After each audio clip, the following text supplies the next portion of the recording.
Welcome everyone to our webinar today, New Innovations in Hospital Operations, How New York-Presbyterian is Using AI to Decrease Length of Stay. I'm Emily Rapley with Becker's Hospital Review. We will begin today's webinar with a presentation and we'll have time at the end of the hour for a question and answer session. You can submit any questions you have throughout the webinar by typing them into the Q&A box you see on your screen.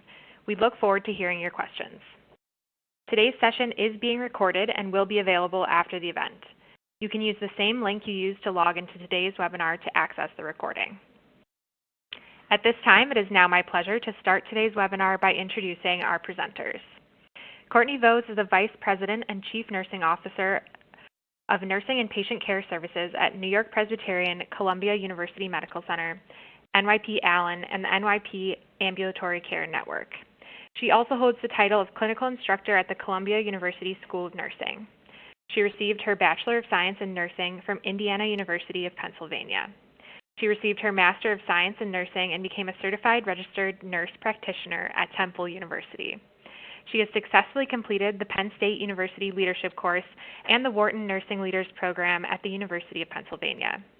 Courtney achieved her Master of Business Administration at DeSales University, where she also obtained her Doctor of Nursing Practice and Executive Leadership in June 2016. She's an active member of the Sigma Theta Tau International Honor Society of Nursing and the Delta Mu Delta International Honor Society in Business Administration. She is the President ex officio and past treasurer to the Pennsylvania Eastern Regional Organization of Nurse Leaders, and she completed a 2-year term on the Board of Directors to the Pennsylvania Organization of Nurse Leaders. She has recently served as the co-chair for the Education Committee for the New York Organization of Nurse Executives and Leaders, where she also served ex officio on their Board of Directors. She was recently elected to the Capital Blue Cross Board of Directors. She serves as a leadership and research instructor to nurses at numerous universities, including New York University and Columbia University. In 2006, she was the recipient of the Nightingale Pennsylvania Nursing Administration Award. She's advanced nursing practice through multiple manuscripts and in oral and poster presentations at regional and national meetings. Courtney is joined today by Ryan Starks, who leads customer marketing at Qventus, where he works with Qventus's network of health system partners to showcase their innovation successes and create shared learning in order to advance the adoption of AI in healthcare. Ryan also has responsibilities for product marketing and Qventus's PR and communications strategy. Ryan has over a decade of experience in the healthcare technology space, working with high-growth startups and established Fortune 500 companies as both an advisor and operator. Previously, he was a consultant at InnoSight, the strategy and innovation firm founded by management and disruptive innovation expert Clayton Christensen, who is now part of Huron Consulting Group. At InnoSight, he worked with leading payers, medical device companies, and private equity firms to develop strategies for disruptive innovation and transformation. Ryan received his Master's in Business Administration from Harvard Business School and obtained a Bachelor of Economics from Case Western Reserve University. At this time, I am pleased to turn the floor over to Ryan to begin today's presentation. Great, thanks, Emily, and thanks to all of you for joining us here today. When Courtney and I were planning out this webinar, we talked about how we wanted to take the fear and unknown out of AI and make this real for other leaders interested in tackling length of stay using new approaches. So our intent today is to do just that. Before we begin, I want to take a moment to introduce Qventus for those of you who are less familiar with us. As quick background, Qventus was founded out of Stanford and McKinsey with the vision of transforming healthcare operations. And that's exactly what we're doing with the first intelligent operations solution for healthcare. And the solution has 2 parts: an innovative AI-based technology platform that brings entirely new capabilities to the world of hospital operations, and expert professional services, a team that takes care of all the heavy lifting associated with the implementation, process design, and change management. And we're a proven partner working with over 70 leading hospitals and health systems across the country. We drive truly transformative results, big reductions in inpatient length of stay, ED length of stay, PACU exit delays, and more. So our goal on this webinar is threefold. 1, we'll talk about what operationalizing AI in healthcare means, how you need a closed-loop management system to transform operations. 2, we want to share how York-Presbyterian has approached optimizing length of stay by transforming the discharge process. And 3, we'll share lessons learned on what it takes to deploy this type of system. for others who may be embarking on a similar transformation journey. So over the course of this hour, I'll give a quick introduction to intelligent operations, what it means, how it works, and then we'll spend the bulk of the time hearing from Courtney about New York-Presbyterian's approach and lessons learned, and then we'll save about 10 to 15 minutes at the end for questions. So if you're joining for this webinar today, chances are you agree that strengthening operational management is an urgent priority. Even small gains in operational performance within a hospital can equate to better patient care, stronger financial performance, and improved patient satisfaction. And every hospital system believes reliability is critical, but that's really hard. For most people we talk to, the best processes are being led by cheerleaders and heroics on the front line.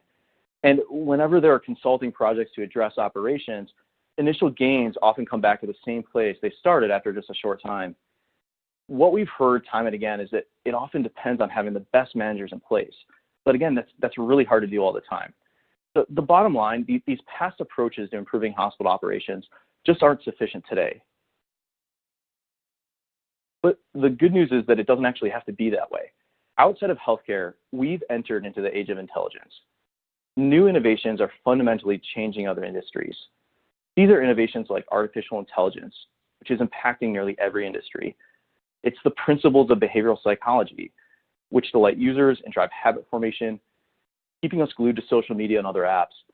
And it's also data science, using statistical analyses to understand which parts of a business or process are working well and which are not to drive continuous performance. And these same innovations can be applied to healthcare operations. When you put all of this together, you get a type of software solution that's simply never been available before, a category called intelligent operations for healthcare. And this is a comprehensive closed-loop management system that transforms your operations. So how do you make this work? Well, it's actually similar to all the things your best manager would do. And there are three parts. First, you need to identify issues, not just retrospectively, but also now in real time and in the future before things occur.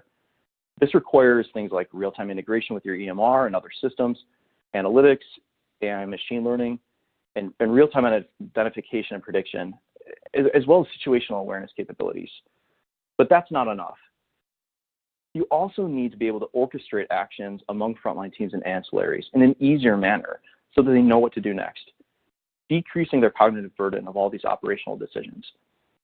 And this incorporates habit formation principles like nudges and rewards, as well as prioritized task lists, real-time collaboration with other departments, last mile integration, and even in some cases, complete system-level automation of key steps. And then to make sure this is effective, you can close the loop and manage accountability. You can understand whether you're identifying the right issues, whether teams are actually taking the appropriate actions, so that you can assure continuous improvement. And this requires things like sophisticated data science and statistical outcomes analyses. So what we found after years of working with our partners on this is that no single one of these capabilities is enough to drive and sustain change alone. You really do need all three. And so what can this look like in practice? Let's turn now to Courtney and hear how NYP has made this real. So Courtney, first off, we're so excited to have you joining us here today. To get started, could you just tell us a little bit about New York-Presbyterian, your role, and why length of stay was top of mind? Sure. We're really proud that the U.S. News and World Report rankings just came out, and we're currently ranked 5th in the country. And we believe that's possible because of our people. I don't know about your organizations, but at ours, we have amazing people at all levels, but we're not adding any more staff.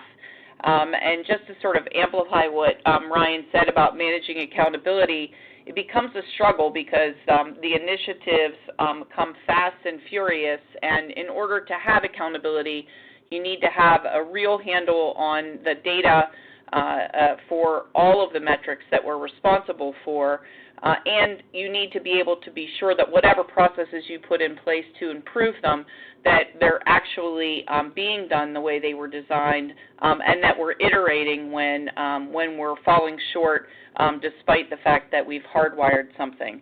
So for us at New York-Presbyterian, one of our biggest challenges was around length of stay. Our actual length of stay variance was around 1.41 days, and what we budgeted for was 0.66 days. So a very significant reduction was needed. It was needed primarily because we were not, one, serving our community well. The hospital that I work at is situated in Washington Heights, which is a very underserved population. 30% of the people in that neighborhood live below the poverty level. So we had a real obligation to make capacity to serve our community better. And secondly, we needed to make sure that because we're a quaternary care center, that we could bring people to us whose lives may not otherwise be saved at other organizations. So we had a real burning platform to reduce length of stay. And the ways we chose to do that were through true length of stay reduction. And then a part of it really, in full transparency, was that we needed to improve our documentation to make sure that our expected length of stay was accurate. So we challenged ourselves to think outside of the box, and fortunately for us, Qventus came along and helped us in that thinking, because despite our best efforts, we were working, I would say, harder than ever to reduce this metric, but we were stuck until Qventus came along. And I'm happy to say that we've had a significant reduction in our length of stay. We can talk to you a little bit about how we achieved that. Great, thanks, Courtney. And as you mentioned some of those big strategic initiatives, were there other kind of related initiatives that New York-Presbyterian was taking on that addressing length of stay would help unlock? Yes. So Ryan, I'm not sure I understood your question. I apologize. Were there other kind of related big strategic initiatives or investments that unlocking length of stay would also help you address? Oh, sure. I mean, for us, the patient experience is first and foremost for us. So we're here to serve our patients and families as best we can. We know that when we don't have capacity constraints in the house, when we have smooth flow and a capacity that is not at 120% or higher in the house, that our patient experience scores are far better. So we know that patients are not best served by holding in our emergency departments or in our perioperative spaces. So the patient experience was certainly also a burning platform for us. And then quality outcomes as well. Again, when you're holding patients in areas that aren't accustomed to taking care of inpatients, particularly those that are of higher level of care, we really do have a professional obligation to get them into the right space so that we can be sure that we're meeting all of their quality needs as well. Thanks. So it really was kind of reducing length of stay and addressing patient care and access, the underlying kind of financial capital imperative, as well as kind of the care team experience. Correct. So, length of stay, is not a new challenge. New York-Presbyterian and like many hospitals has tried many approaches in the past. And I know New York-Presbyterian has been on a lean journey and also implemented various tools. So, to start, could you tell us about some of those past approaches and New York-Presbyterian's lean journey, and why were those approaches insufficient going forward? Yeah, so I like to describe this as a battle with flat data. So we were using retrospective data to try and make decisions that would influence care today and into the future. And I think probably the most important thing that Qventus has done for us is brought to life the data. So I call it data in 3D. So we've moved from what I would call 3-month-old data to daily metrics. We did a lot around scorecards and dashboards in order to try and get the frontline teams engaged in our data sets. And I would say to you that the daily metrics are a best practice and they are helping us, but it wasn't really until we moved into real-time data that was actionable and futuristically thinking for us that we were able to impact our length of stay. I mean, we have an organization that has a robust value institute, so we handle big data all of the time. I would say to you that we're very advanced. We're affiliated with Columbia University. We have some of their data scientists working with us currently. So we have data, but it wasn't until we brought it to life that we were able to make impactful progress. So we had big data analytics. We had black belts and lean experts and value stream engineers, and despite all of that, we made small progress. I would say to you that it wasn't sustainable, so it was very variable and would be dependent on manual accountability. And so we struggled with sustaining the efforts, and we struggled with making impactful progress. And when you talk about these process improvement initiatives, how many were you doing a year, and how are you actually measuring the impact?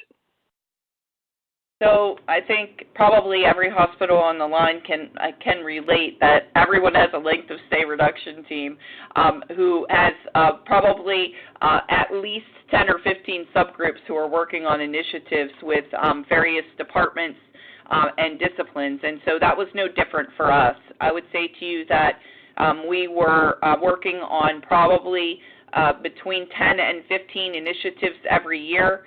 And there would be small gains, which again we would bring to life with flat data at the meetings and follow up.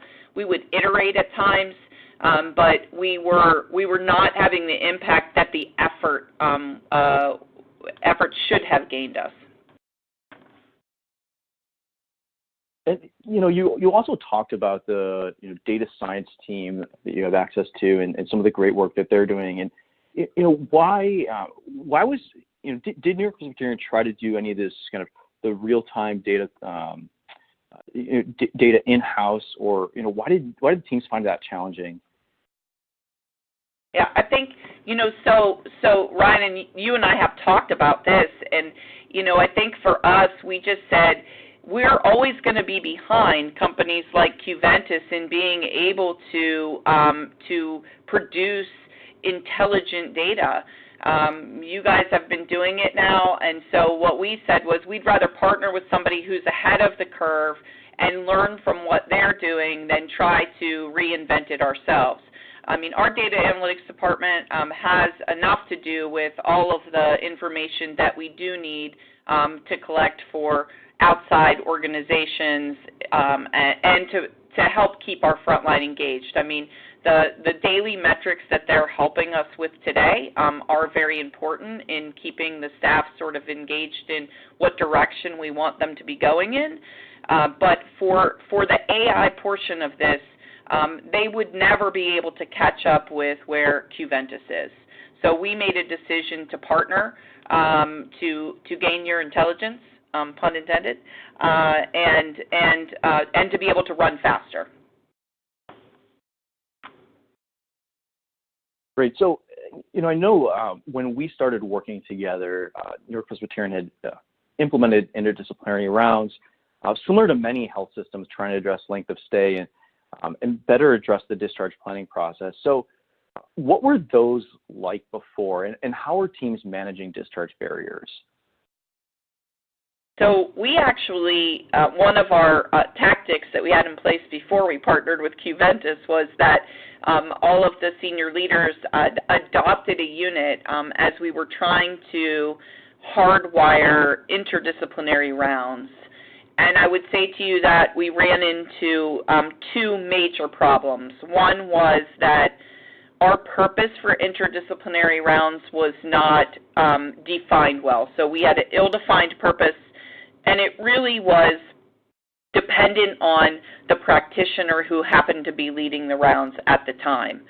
And so that leads me into our number two problem, which really was the variability by practitioner on how robust their rounds were and what information they were actually covering. And so for us, we were leaving our huddles without a clear understanding of the actions needed or who was actually supposed to be carrying out the actions when they broke from that huddle.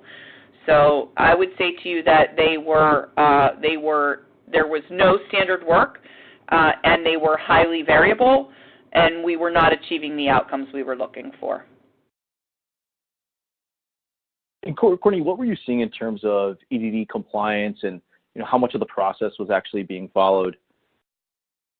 Yeah, I would say to you that our EDD compliance was just over 50%, and I'm not sure that there was a lot of thought put into it. So even though the EDD was listed about 50% of the time, we weren't using anything other than just our brain power in the room, and I don't think people were really putting a lot of thought behind that EDD as they were guessing what it might be.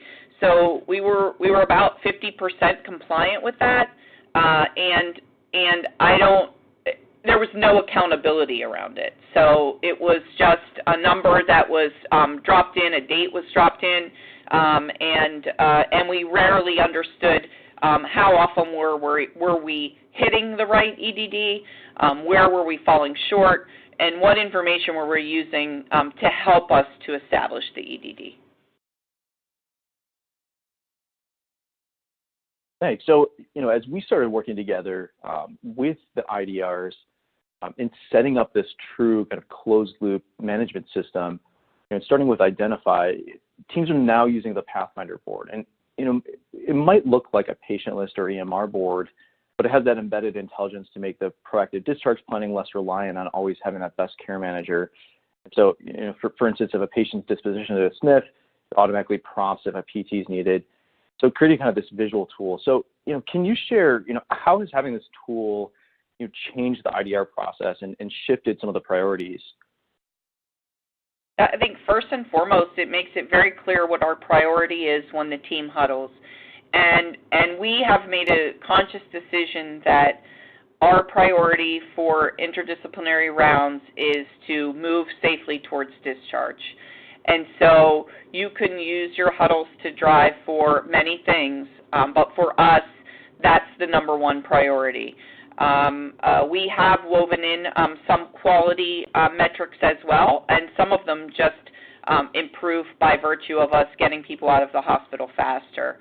So for us, the intelligence is no longer left to the team, but there are standard work expectations that are prompted by the screen that's in front of them when they do the rounds that allows them to understand where we have opportunities, and it nudges them to talk about the things that are important, again, for moving safely to discharge. And what type of EDD compliance are you seeing now with this type of tool? So we're seeing greater than 90% compliance, and I would say to you that we're improving in our accuracy of EDD, which helps us in so many ways. I mean, it really does help us to plan for especially those patients who are trying to get into our facility from outside facilities. Great. And then, can you comment a little bit too on, how actual discharge barriers would be followed up on? What was that process like before? And I know we talked about, how manual follow-up and kind of the battle for prioritization. What was that like for your frontline teams before? Sure. It was challenging. So I think we talked about at the beginning of the presentation that none of us are adding leaders today. So we need to figure out how do we make our leaders more efficient in their accountability rounding with the same or even less people. And so for us, it makes it so much easier because we can see when we round exactly how the teams are performing as it relates to EDD compliance, and we can ask questions about today's rounding and talk to the team about what are their challenges with with getting to the goal of greater than 90% compliance. And so it just helps us to hold the teams accountable, again, in real time versus waiting for a report to come out that's now 6 weeks old, and you're not even talking to the care team who is on today when you go back to address that data set. So again, I think as we talk about how do we make our leaders more efficient when they're out there where the work is done, this is a tremendously helpful tool in making that happen. Yeah, and getting that estimated discharge date, captured and driving to that level is certainly super important for the rest of the system to fall into place. Yes. Great. So with that identifying issues, the second piece becomes of the closed loop system is really around orchestration. So it's one thing to identify the barrier and make that really easy, but then you actually have to drive action and orchestrate that barrier resolution. And orchestrating those types of actions across so many different disparate teams in the hospital is really hard, and there's different communication channels and this battle for prioritization. And the New York-Presbyterian found some unique ways to orchestrate many of these workflows. And specifically, with the example of MRIs. So, can you share a bit of how that process works? Sure. I think I'll take one little step backwards, though, and just say that I think everyone's challenges are unique in their hospital. Some of you may not have an MRI challenge. And one thing that we appreciate about Qventus so much is they helped us to identify what the real barriers to discharge were for us that we would be able to influence. So this is not a sort of press and go operation. We had input into what we were going to try to influence based on the data that they were pulling, and then we had input into the design. And so when you talk about how are you able to pull out, sort of 1 in every 4 MRIs not being done inpatient, which ties up our machine for those patients who really need it, it creates a huge efficiency for us and quite frankly improves safety. So for us it was, how can we utilize this to improve virtual capacity?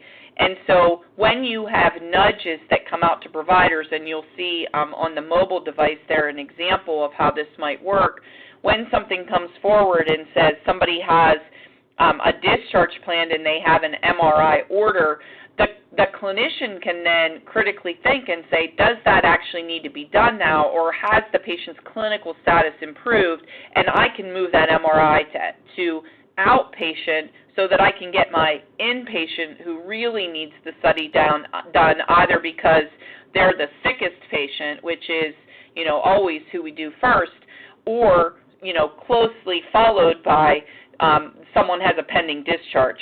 So for us, we were able to, pull out 1/4 of our MRIs being done on our inpatient machines and move them to the outpatient arena, just because Qventus was sending us a nudge to say, this is pending, and then the clinicians could critically think about whether it needed to be done inpatient or not.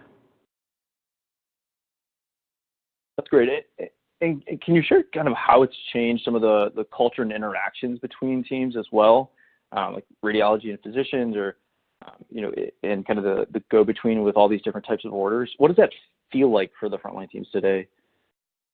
Yeah, I mean, I think if you talked to the providers today, they would say to you that they want to continue building on the work that we've done, because there's nothing more frustrating when you're trying to take care of patients and their families than having a barrier of, going back to a chart where you've written an order, 48 hours prior, and the study still isn't done. So, you have to make phone calls then, and then you're not only talking to the nursing team, but you're maybe calling radiology, and so it sort of is back and forth, and then the study finally gets resulted, and then the cycle starts again. So I think we can all relate to the fact that every time something isn't done in a timely fashion where you expect it to be done, that it creates frustration on all fronts, including for the patient and their family members. So I think it has improved relationships significantly, and I think we'll continue to build on that. Oh, that's great. I mean, and that's a great example too, where if a patient doesn't have to be delayed in their discharge, and can do something in the outpatient setting or doesn't need that order, it's saving them timing and enhancing their experience as well. Yeah, I mean, things change. Patient status changes.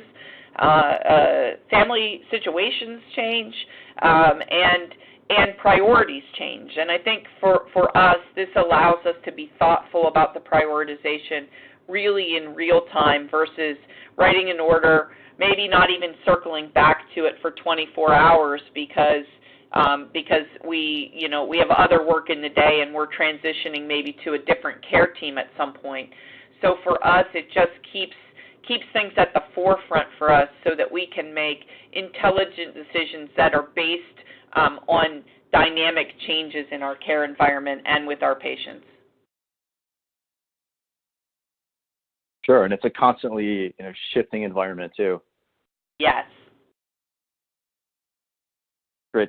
So now we've talked through how the system identifies issues and how it orchestrates action. So to close the loop, you need to see how the system's performing and what action is needed to help drive that continuous improvement.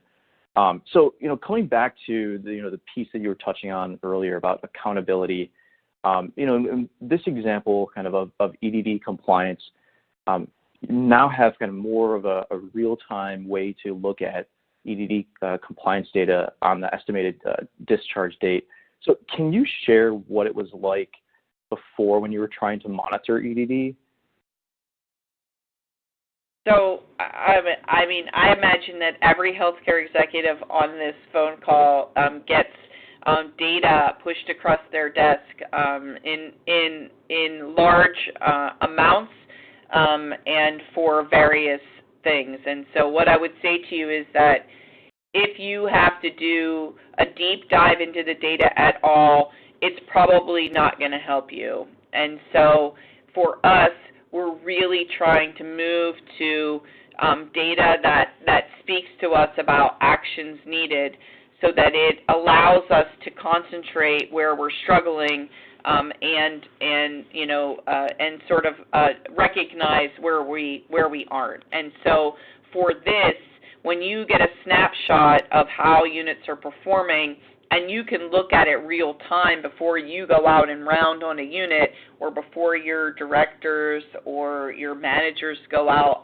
and round, and they're able to recognize units that are doing a great job and teams, and then hold those that aren't doing it accountable in real time. It's truly impactful, and I think when Ryan talked about the closed loop system, I think the one area that healthcare organizations struggle in the most is in that accountability sphere. And it's not for lack of trying. I think, we have great leaders in healthcare. I think it's a manpower and data overload problem. And so any way you can make yourself more efficient and have it be addressing the right people at the right time, it's going to help you to get where you want to go. Well, that's great. And then you mentioned how before it would take weeks or months to understand that level of compliance and take action, but you now do this on a daily basis. So what is that like when you have kind of a unit that's not performing, and when one of the directors kind of digs into that? What kind of conversations are you having? What type of action are you pushing on the unit? Yeah, so I think when you look at a unit that might be 16% compliance, I'm hoping this is old data, by the way. When you have a unit that might be 16% compliant, it would be, I would imagine that the director would go in during their team interdisciplinary rounds and have a conversation with the team, which would sound like 16%. Tell me what you're struggling with, what are your barriers to achieving this, and how can we get you to the expectation of greater than 90%. And I would tell you that we have been able to drive and sustain our EDD compliance without any challenges now for a really a long period of time. And so that's when you know a system is working, because if you rely on people all of the time without there being some sort of accountability measure in place and or standard work, you're going to have variability in your system. Well, that makes sense. You can actually take that, that type of action. Great. So, another example then of managing the accountability was really around quantifying the operational impact of discharge barriers on excess days. So, before, the visibility of that was quite limited, but now you can actually see how the most frequent discharge barriers were having an effect on excess days. So how did you, diagnose where to go after discharge barriers before, and what's that like now? So we identified discharge barriers like I imagine many do, which is listening to our caregivers. They're the ones who are delivering the care, and it would often be based on their sense of where the barriers were. And we had some surprises, which were things that we wouldn't have necessarily identified as things that we could tackle and have impactful change in our length of stay in a favorable direction. And I'm happy to give you some examples if you'd like. I can start with isolation, which I think all of us saw that as a barrier to flow, but not necessarily to length of stay. And the one thing that Qventus shared with us was that we had 3 more excess days for those on isolation than those not. And so when we talked to our providers, it would often be that they were just forgetting to remove the isolation order, which was a problem for us when it came to placing those patients post-acute when they need to have that isolation order removed for 48 to 72 hours. And so Qventus helped us in a couple of ways, with one, identifying that as an opportunity, and it now sits on our IDR boards and now has become part of the standard conversation. And they're even thinking even more futuristically about how they can help us by putting the actual bug on the IDR board, and then maybe even down the road matching stool consistency with the medication orders, so that it could send out an automatic nudge to the provider to remove isolation in real time, versus even waiting for the interdisciplinary rounds. So you can see how even when we identify a barrier, that we continue to still iterate and utilize the tools that Qventus makes available to us. You want me to keep giving examples, Ryan? Sure, yeah. Could you speak to either the ambulance discharge before noon, or I know there's some of the insurance work is newer. Sure. I'll talk very briefly about both of them, and then obviously we can entertain some questions. The discharges before noon, I think that's a metric that all of us have tried to tackle. It's a funny metric because we always want to discharge people when they can be discharged, not necessarily waiting until the 11 o'clock or noon the next day. But what this does to us is we've created some early excitement with our EMS colleagues in that they can actually see our board of patients who should be discharged before noon. So it's a visual nudge to them on what patients we would like to have moved out of the hospital before noon. So we're actually not only partnering with Qventus on this, but we're partnering with our EMS colleagues in order to provide them visually with the information they need in order for us to help move patients out of the hospital. It's probably a little more problematic for urban hospitals, but again, Qventus will help you identify what are those barriers that are unique to your hospital and how can you tackle them together. And then for insurance information, for us, we were able to match up with Qventus's help the insurance information to length of stay. So we noticed that with some of our insurance companies, we were having delays with authorization, and so we're currently working with their on-site liaisons in order to drive those delays down. Oh, that's great. So, through the actual managing of accountability, you can create those additional orchestration actions to solve for some of those barriers and continue that closed loop process. Correct. Great. So we've talked through the closed loop process, identify, orchestrate, and manage, and you've been able to drive this continuous improvement process. And I mean, this is true intelligent operations. So let's talk about the overall results you're seeing. What impact have you seen in terms of overall length of stay reduction? So we've reduced our length of stay by over half a day. And for those of you that don't know the size of our organization, that translates into approximately 35 beds.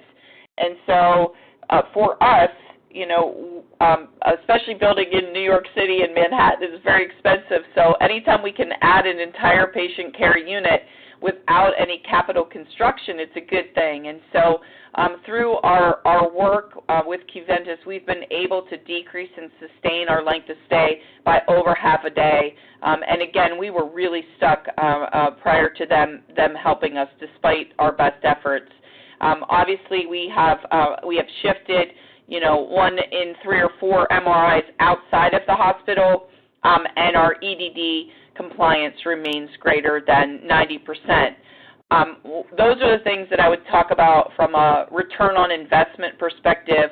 And some of the softer things, which are just as important, are that we really have improved staff and provider satisfaction with this. We have a robust residency program, and our residents were frustrated with many of the inefficiencies, especially as it related to moving their patients safely towards the door. And so this has really helped the relationship between, in particular, care management, nursing, and physicians.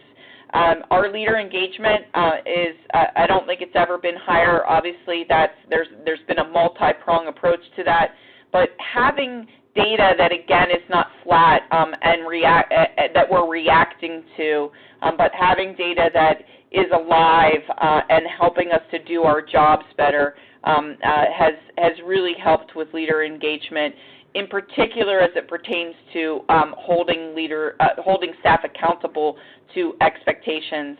And then our patient experience has definitely improved. We're not where we want to be yet, but that's not solely on length of stay work. We continue to have capacity problems only because we continue to add volume. So we have improved the patient experience. Our HCAHPS scores have improved by approximately 0.3. Oh, that's great. And Courtney, I know when we spoke before, you talked a bit about the culture of innovation that you see at the front line, and kind of coming back to the, managing accountability around barriers, and now, being able to put kind of quantitative light and data behind some of these big barriers that were often frustrations for the front line. So, can you share a little bit about, how, this system has helped infuse that culture of innovation at the front line? Sure. I mean, they're thinking differently than they ever have before. I mean, we all want a culture of inquiry and innovation, and so I would say to you that we at NYP, we feel like we're leading the way in that, and our practitioners and frontline staff are just thinking differently. Even our unit assistants and our techs, I mean, they're thinking about things that they may never have thought about before. And the wonderful thing for us is that we have a partner who's interested in learning from us as much as we're learning from them. And so we haven't taken anything to Qventus where they've been like, that's a crazy idea. Usually they're trying to figure out, is it something that's going to impact our business or not? And if it is, then we're going to give it a whirl. So I would say to you that I've never heard so many ideas generated from a front line. It really does get them thinking futuristically versus, so it's like the ideal state. You're not living in the retrospective world, but you're living prospectively. Thanks. And, so now with all this great work that that you're doing, where does NYP go from here with intelligent operations? Where are the next kind of big opportunities to go after? Yeah, so length of stay obviously was our biggest burning platform, and some of the other things that we talked about. So how would we use this to improve quality, for example? So for us, we're still struggling with CAUTI and CLABSI at times, and so how do we send nudges to care teams, either nurses or providers, to say, this line has been in for X amount of time, and we don't notice any medications or need for this. How could it send a nudge to us to say, get that darn line out? And so we're starting to think about, not only for length of stay, how do we utilize this because we've had so much success with it and continue to iterate, but how do we move it now to help us to influence quality outcomes and patient and staff experience outcomes? Great. So NYP has been a leader and innovator here in addressing length of stay using intelligence. And it's hard to be a pioneer, but others that will follow can learn from your experience. So I'd love to talk through some of the lessons learned that we've heard from you and are also common to some of our other partners. And, I know one thing that we've talked about is that, it takes more than just AI. You really need this full closed loop system of identification, orchestration, and managing. So can you just share in your words why having all three of those elements is important? Yeah, I think we do a really good job at times of identifying problems, although I would tell you when you have a robust data set, you may have surprises on what your problems are. But generally speaking, I think healthcare organizations do a decent job of identifying problems and orchestrating or putting in some tactics. Where we fall short is in the management of that. So you put a new initiative in, now you're on to the 34th or 35th initiative of the year, and how are you holding people accountable to what you've educated them to on the first, second, and third initiatives that you've put in for the year? And so I would say to you that our biggest learning is that accountability is king. And, don't tell finance, but accountability really is king in reducing variability in the way we're delivering healthcare and having conversations around things that really should be done in a standard way with standard purpose and standard goals, and then less variable outcomes. And so the accountability piece is the piece where we really, really struggled, and this is helping us with that in two ways. One, it's sending us nudges and reminding us when we do things, and then we can hold people accountable when those nudges are either ignored and or not carried out in the way that we expect them to be done. Yeah, it really helps close that full loop for continuous improvement. So, the second piece that we've talked about is communicating the wide frontline team. So this really is an organizational-wide effort, and you have to drive that adoption engagement to get those sustained results. And so, can you talk a bit about the change management and how you got your teams on board with this initiative? Yeah, this is the easiest change we've probably ever implemented. I've been through some hard change management in my 30 years in healthcare, and I would say to you that this is the easiest. And the reason I'd say it's the easiest is because they were involved in the design and the build. And so they understood the why from right up front, and there was a huge what's in it for them. So I think we have amazingly altruistic care providers. They want to do the best they can for patients and families, and they felt they were falling short in some ways because they just didn't have the information that they needed, or they were leaving a huddle and the ball was getting dropped because there was not a clear understanding of what needed to be done or who was responsible for carrying it out. And so I would say to you that the why was easily understood because our care team members were involved in the design and build. Thanks. And then, the other part of this is, it's really a journey. It just doesn't happen overnight. And sometimes the hardest part is just getting started. And that can give you that competitive advantage. So, what would you say to other leaders who are, considering this type of initiative, but, may not feel ready yet? Okay, so this is where I would say don't be afraid. Because honestly, when our senior leaders came and said Qventus was going to be coming to Columbia, and I Googled them to see what they were all about, I was a little nervous because I'm not very technologically inclined. And so what I would say to you is that take the fear out of the equation. AI is Qventus's responsibility. What our responsibility is operationalizing whatever we decide to work on. And so for us, it's really not doing anything different except providing some context where needed in order to be able to help Qventus do their job to help us. But the AI is on them and operationalizing it, operationalizing the nudges or whatever you put in place in order to help you to create improved standard work and efficiencies is on us. So it's no different than the work that you're doing today. It's just going to make you a whole heck of a lot smarter in the way you're doing it. Great, thanks. And Courtney, I have to say, thanks for to you and to the rest of the NYP team for being such a great partner in this. We're really proud of the work that you all are doing, and excited that you're able to share this, the story of your journey here today, and really kind of being a pioneer. So really appreciate that. So we have a few minutes left for Q&A here, and I'll just say, if we don't get to your questions during today's session, we're more than happy to follow up afterwards. So with that, I'll pass it back to Emily here for our Q&A portion. Thanks so much, Ryan and Courtney. That was a fantastic presentation. So we will now begin our question and answer session. As a quick reminder to our audience before we get started here, you can submit any questions by typing them into that Q&A box you see on your dashboard. So with that, let's go ahead and get started. Our first audience question says, it's challenging for teams to change their behavior and adopt new processes. How do you overcome this?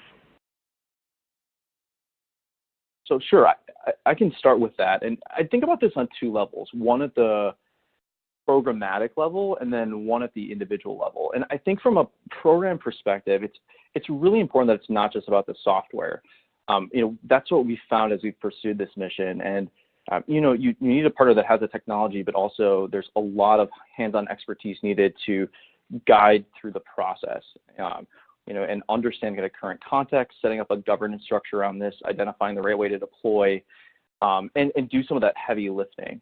And so I'd say that's essential. And then I think at the individual level to really hit home that behavior change, you need to come back to that closed loop process, but in an individual level of cue, routine, reward.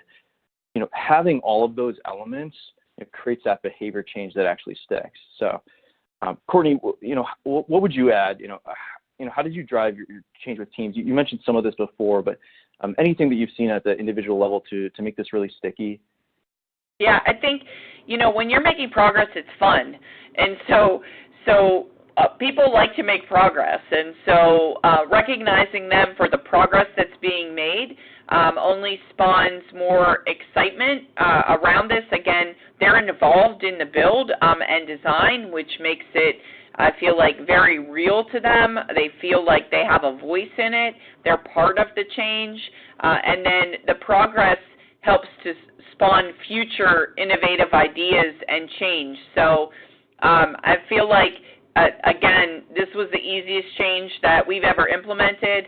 I think when Qventus was on site a lot with us in the beginning, and when they weren't there, it was like our friends had gone to another state to go and play with somebody else. So we miss them when they're not there, but they continue to help us iterate and make change. And so this is not a change to be afraid of. Again, I have been through hard change in healthcare. This isn't one of them. Ryan, thanks for that perspective, and Courtney for sharing those details. So we have a lot of great questions coming in here. This next one I think would be great for you, Courtney. Why were your EMR or other existing in-house tools insufficient to drive these results? So I can start that, Ryan, and then maybe you can fill in the blanks with how you achieved sort of getting prospective information for us. But I would say to you that, again, when we live in a very retrospective world in healthcare when it comes to managing our outcomes, and so when you have to do either a manual dive into things to figure out what's going on, one, it's extremely time consuming, and by the way, those things might change depending on patient population changes, physician changes, medication changes, et cetera, and so it's too labor intensive for those of us that don't have this type of technology available to us to be able to stay on top of it. So I would say first and foremost, the information that we had available to us was too old and too hard to come by. Yeah, and I would add, when it comes to EMR capabilities, and just on the side, Qventus integrates with all major EMRs, Epic, Cerner, and many others. I come back to the closed loop system: identify, orchestrate, and manage. So there's many EMR capabilities that may be predictive but are prescriptive. So they're saying the likelihood of something to happen, but aren't actually orchestrating that action. And then when that issue's actually anticipated, that last mile automation and orchestration sometimes does not happen. And then coming back to the accountability and manage piece, I think there's many EMR systems and analysts that will create many manual dashboards and reports to go down to those metrics. It's hard to get down to those metrics that are really granular enough. And to Courtney's point, it's often there's the time lag that doesn't drive that real-time action. So that's how I think about it. Perfect. Thank you both for the clarification there. So this next question is seeking a little more clarification on length of stay. So we have an audience member who asks about New-York-Presbyterian's actual length of stay variance metric, which was 1.418, and the goal was 0.668. Can you explain this length of stay variance metric, and is this the observed to expected ratio based on the CMS geometric mean length of stay? Can you just start out explaining the length of stay variance metric? So we definitely use benchmark length of stay data. The data where we had the variance of 1.41 days, that was our actual length of stay variance. Obviously, expected would be 0, but for us, when we set our budget every year, which is how we budget everything from staff to resources, our reduction expectation was to 0.66 days. So I apologize if I confused anyone. Obviously, expected length of stay from the 1.14 days would be 0. We're making progress towards that, so we have reduced our length of stay by over 0.5 days, and we've sustained it. But we were hovering around that 1.41 day variance for a pretty long period of time, despite lots of effort around it. Perfect. Thanks for clarifying that, Courtney. And it looks like we just have about 1 minute left, so I'd like to end on this question. What's most important in a partnership like this in order to drive success? Sure, I can share a quick perspective on that. I think one thing to consider is having a partner that has a core focus on operational excellence and turning action to data versus clinical or transaction workflows.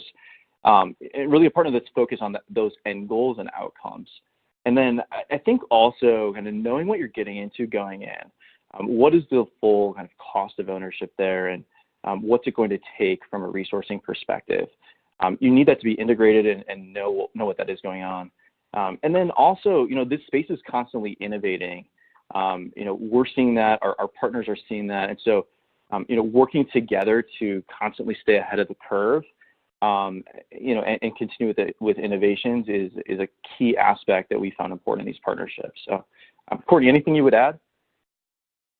I just think it needs to be a partner who's going to come in and be a true partner. So this is not a company that comes in and pushes their agenda and the way that they do things. It truly was a partnership in everything from the way that we met and worked together to the projects that we decided were going to be important to us, obviously based on the data sets that Qventus was pooling. So I think, a partnership should be a partnership, and that's not often the case. Sometimes you just get a program and people come in and they roll it out the way that they've been doing it. And we're not cookie-cutter organizations. We all have different challenges and different strengths. And so having a partner who understands your strengths and opportunities is, I feel like, hugely beneficial. Excellent. Thank you so much. So that is all the time we have for today. Before we close out, Courtney and Ryan, do you have any final thoughts to share with our audience? Sure. I can start, Ryan. That way you can close, since this is primarily your presentation. What I would say to you is that we have had really great success in reducing length of stay. We're certainly not where we need to be. I think our variance, the last I checked, our variance to expected was around 0.6 days. But some of that obviously is attributed to improved charting and documentation. We do have a very high case mix index, and so we've done some work with our physicians in that regard too. I would say to you that the reduction that we attribute to the work with Qventus is around a half a day, which for those of you that have tried to reduce and sustain length of stay, a 0.5-day reduction in length of stay that's been sustained really just through creating standard work with impactful nudges is amazing. And we've been able to create, through our work with Qventus, 35 additional beds for patients in our community and or really across the country who need to fly in for our quaternary care services. So we're grateful for the partnership, and we look forward to improving outcomes in quality and satisfaction as well. Thanks. And just adding on that, we're all part of a larger mission of helping to improve operational efficiency in healthcare. We believe that there's a lot of costs that can be taken out of the system. And so that's why, we work with, awesome leading hospitals like New-York-Presbyterian to partner for this greater mission. And realizing also that the transformation is a journey. It takes time, but you can get started, and that creates a competitive advantage. And many of our systems also see results kind of in less than a year, in oftentimes kind of a matter of months of when things are up and running. And so just the urgency to act, I would emphasize as well, and also just the transformation journey that many health systems are kind of all at various starting points on a journey, but finding those ways to accelerate that change is what will get systems ahead. Excellent. Well, thank you, Courtney and Ryan. That was an excellent presentation, and thank you to Qventus for sponsoring today's webinar. To our audience, please enjoy the rest of your day, and we look forward to having you join us for future webinars.